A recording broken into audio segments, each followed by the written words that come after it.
बहन जी को इस बार जनता पूरी तरह से चाह रही है और बहन जी के अलावा और कोई विकल्प नहीं है। अगर देश में जो विपक्ष की जो पार्टियां हो रही हैं, चाहे कांग्रेस है, चाहे सपा है, चाहे कोई और है, वो अपने आप को बचाने के लिए कर रहे हैं। उनको भी पता है कि अगर बहन जी को हमने देश का प्रधानमंत्री घोषित कर दिया तो कोई माई का लाल नहीं रोक पाएगा। 9:30 बजे मोदी का बिस्तरा गोल हो जाएगा अगर बहन जी को देश का प्रधानमंत्री घोषित करते तो। मुश्किल है, पॉसिबल नहीं, मुश्किल है, क्योंकि जो दलित पिछड़े आदिवासी मूल निवासियों की जो वोट हैं वो कहीं ना कहीं बहन जी के साथ हैं। और जो लोग ये सत्ताधारी लोग, चाहे जैसे भाई ने बोला नागनाथ और शापनाथ, वो रियल में नागनाथ और शापनाथ है। एक बीजेपी तो एक कांग्रेस। लगातार जैसा देखा जा रहा है, जो दलित पिछड़े और आदिवासियों की जो बातें हैं, जो आवाज है, उसको दबाया जा रहा है। अगर इंडिया गठबंधन की बात करते हैं तो कहाँ इंडिया गठबंधन का जो रथ चल रहा है, किस पार्टी का सिंबल का, किसी का और का झंडा है क्या? क्या कांग्रेस के नीचे बहन मायावती काम करेंगी? अरे वो तो राष्ट्र के लीडर हैं। क्या है तुम्हारा इंडिया गठबंधन? वो तो राष्ट्र की लीडर हैं। वो थोड़ी ना तुम्हारे इस हाथी को तुम्हारे एक छोटे से पंजे के नीचे लाएंगे। हाथी है, हाथी तो पंजे को दबा देगा। इंडिया गठबंधन में बहन जी तब आएंगी तब उनको पीएम चारा घोषित किया जाएगा। दोस्तों, अगर आपको भी लगता है कि लोकसभा चुनाव 2024 में मायावती को होना चाहिए प्रधानमंत्री का चेहरा, तो आप अभी इस वीडियो को लाइक, चैनल को सब्सक्राइब करके रख लीजिए और कमेंट में जय भीम जरूर लिखिएगा। हम बड़े चेहरे को प्रधानमंत्री के रूप में देखा। हर वर्ग, हर समाज से प्रधानमंत्री का नेतृत्व लगभग देखा देश ने। अब मौका है कि दलित समाज की एक बेटी, पहली बार दलित समाज की एक बेटी को प्रधानमंत्री के रूप में देश देखना चाहता है। क्या तैयारियां हैं? नमस्कार मोदी साहब, आपका बहुत धन्यवाद। बहन जी जो है, बहन जी ही एक ऐसा विकल्प है जो कि प्रधानमंत्री के रूप में 2024 में बनेंगे। उसके सिवा कोई दूसरा विकल्प आज देश में नहीं है। लग रहा है कि उम्मीदें केवल बहन मायावती साहब बची है। वर्तमान की सरकार या कांग्रेस हो, उम्मीदें खत्म है।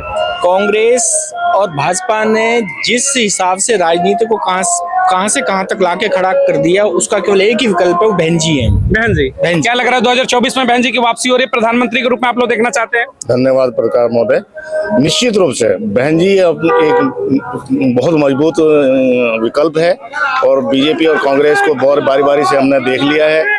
बीजेपी सरकार ने तो हमारे समाज के अंदर वो खटास पैदा कर दिया है और डर का माहौल पैदा कर दिया है। ऐसी सरकार तो कभी आई ना आएगी। निश्चित रूप से बीएसपी बदलाव का समय 24 निश्चित रूप से बीएसपी सेंटर में भी और प्रदेश के अंदर भी अपनी सरकार का परचम फहराएगी। देखिए, तीसरे मोर्चे को लेकर जिस तरीके से देश में सुगबुगाहट तेज है, उसमें बड़ा चेहरा बहन मायावती का नेतृत्व उभर करके सामने आ रहा है। क्या लग रहा है कि वाकई में पंजाब और हरियाणा की अगर हम बात करते हैं, कितनी बेहतर स्थिति रहेगी बीएसपी की?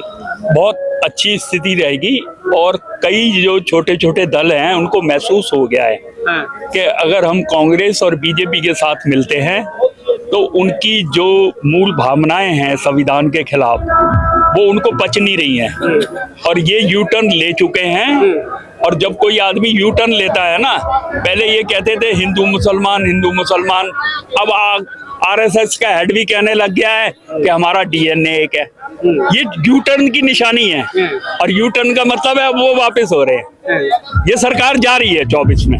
ये कंफर्म है कि बीजेपी जा रही है? बिल्कुल कंफर्म है। सरकार में बीजेपी इस बार 2024 में किसी भी हालत में नहीं आएगी, क्योंकि माइनॉरिटी भी इससे दुखी है। किसान भाई जो 60% हैं देश का, उनके ऊपर गोलियां चला रहे हैं। 60% आबादी और 20% मजदूर हैं जो उनके साथ हैं। आपने किसानों की बात की, उन्हें कहा जा रहा है कि किसान नहीं है, ये खालिस्तानी है। आप उसी कौम से आते हैं, उसी कम्युनिटी से हैं, तो सवाल यही उठता है, किसान है खालिस्तानी है, ऐसे जवाब क्या देंगे ऐसे लोगों के लिए आप? देखो, ये खालिस्तान की जो बात करते हैं ना, मैं इनसे पूछना चाहता हूँ कि जो इस देश को आजाद कराने में 93% जो फांसी हुई है और जेलों में गए हैं, 90% सिख भाई गए हैं।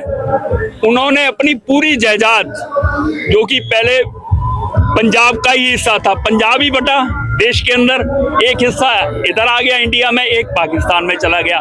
मैं इनसे पूछना चाहता हूँ, कितने लोग हैं इस देश के अंदर जो अपनी जमीन जायदाद को छोड़कर अपने धर्म की खातिर, अपने देश की खातिर, क्योंकि इधर रहना चाहते थे, वो भारत का हिस्सा बनना चाहते थे, आज उनके ऊपर अगर उंगली उठा रहे हो ना, तो ये आप अपने भविष्य को खराब करने की तरफ जा रहे हो। उससे बड़े देशभक्त तो कोई हो नहीं सकता, जिन्होंने अपनी जमीन जायदादें वहां पे छोड़ के फिर दोबारा से मेहनत कर कर और आज इस अवस्था में पहुंचे हैं, वो देश के असली भगत हैं और ये देशभक्त तोड़ देंगे।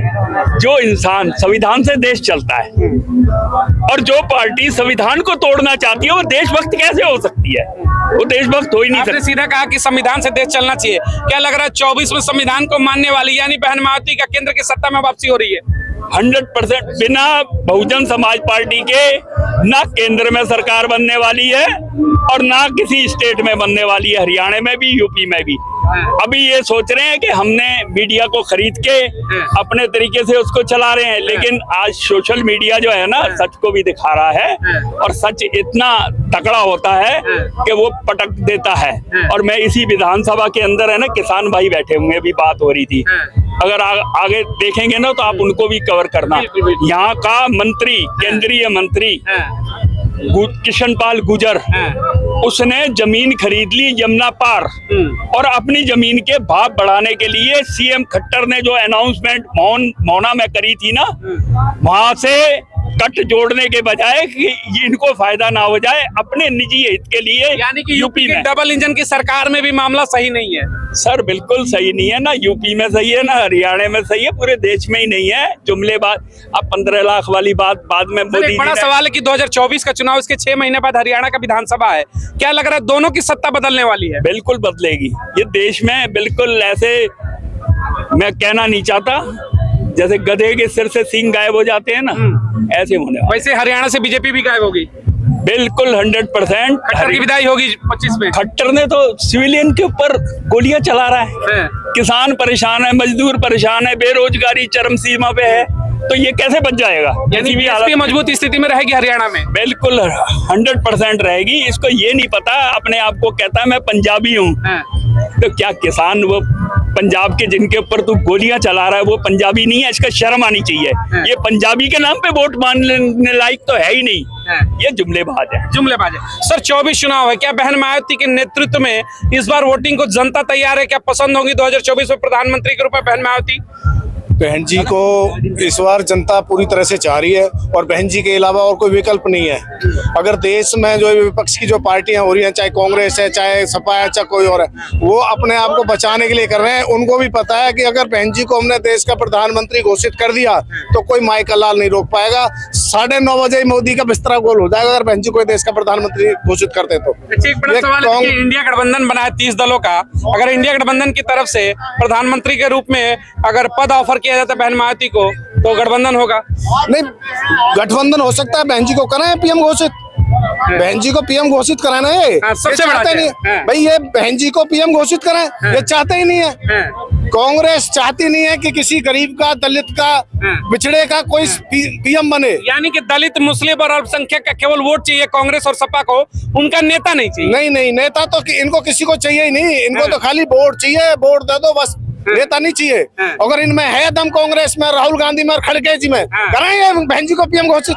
ये बड़ी बात आपने कहा जी। देखिए, भारत जोड़ो न्याय यात्रा में राहुल गांधी कह रहे हैं कि सरकार बनी तो जातिगत जनगणना करके न्याय दिलाएंगे। सबसे बड़ा न्याय है कि दलित बेटी को प्रधानमंत्री का चेहरा घोषित कर दो, इससे बड़ा न्याय क्या होगा? ये राहुल गांधी कर ही नहीं सकते।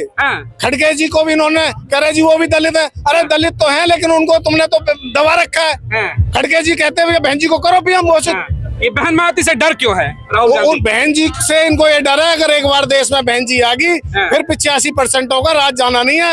इस गद्दी पर एक बार बहुजनों का राज आ गया, फिर कोई बैठने वाला नहीं है। यानी कि बहुजन सत्ता से डरती है बीजेपी और कांग्रेस, ये सारे एक हो जाते हैं। ये दोनों चोर मौसेरे भाई हैं, एक सांपनाथ है, एक नागनाथ है। इनको तो सिर्फ बहन जी से ही डर लगता है और किसी से डर नहीं लगता। देश में हर कोई प्रधानमंत्री बनेगा, बस दलित समाज की बेटी नहीं बन सकती है। ये चाहते नहीं है। अगर कांग्रेस कहती है भाई हम सब साथ आ रहे हैं, सबसे हम गठबंधन कर रहे हैं, सब साथ आए, बहन जी साथ में आए, तो ये क्यों नहीं करते देश के प्रधानमंत्री घोषित बहन जी को? बिल्कुल। देखिए, दो बड़े चेहरे हैं देश में। एक सवाल है, एक छोटा सवाल, सुनिए, एक छोटा सवाल है। देश के दो बड़े चेहरे कहते हैं कि दलित समाज की अगर बात करते हैं तो लगभग 30% के वोटर और 22% मुस्लिम आबादी, यानी लगभग 50% का जादुई आंकड़ा पार। उसके बावजूद भी इंडिया गठबंधन में न मुसलमानों की भागीदारी है, न दलित समाज की, मायावती की भागीदारी है, तो किस बात का इंडिया गठबंधन? भाई ये इंडिया गठबंधन नहीं है, ठग गठबंधन है। इनको तो अपने आप को बचाने के लिए ठगबंधन कर रहे हैं। इंडिया गठबंधन करना तो करे बहन जी को घोषित।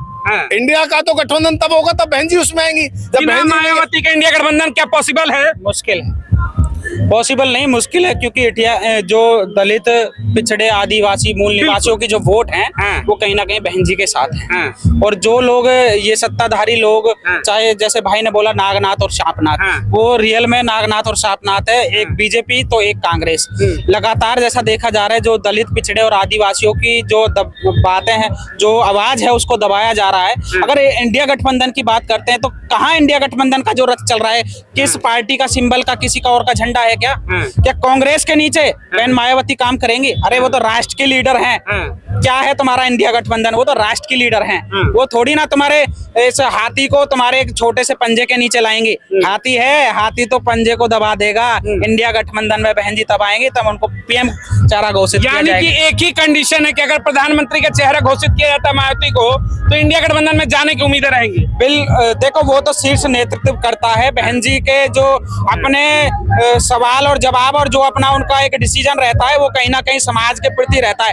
ऐसा नहीं कि उनको सिर्फ राज से मतलब है, उनको राज से मतलब नहीं है, उनको उन दलित लोगों से और उन गरीब लोगों से मतलब है जो नीचे तबके के लोग हैं, जिनके लिए उन्होंने 4 बार सत्ता में रह करके काम किया है। अगर आप काम देखेंगे तो लखनऊ में काम देखेंगे तो नोएडा में काम देखेंगे तो उत्तर प्रदेश के अंदर काम देखेंगे। उत्तर प्रदेश से सटा हुआ ये पृथला विधानसभा है जहां से आज आकाश आनंद जी ने अपनी इस रथ यात्रा को निकालने का काम। चलिए बहुत बहुत धन्यवाद।